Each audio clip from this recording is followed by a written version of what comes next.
there's this moment we like to talk about it always when you talk about basketball.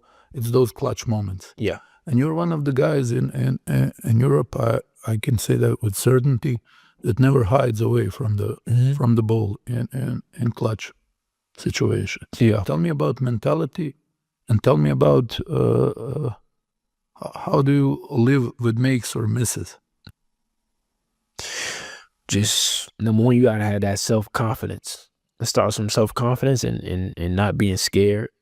And just, is it something you can build, or is it something that you have? I feel like it's something you gotta want. Like I want that. I want those moments. Like I train for these type of moments in the summertime over and over. Like these moves I've been doing, my whole career. Like I'm training for these things over and over and over, like hours. So for me, I feel like with my, with the confidence and wanting that and training, that comes with it, that things like that happen. So for me, those moves that you see, and that's just constant hours and reps and reps.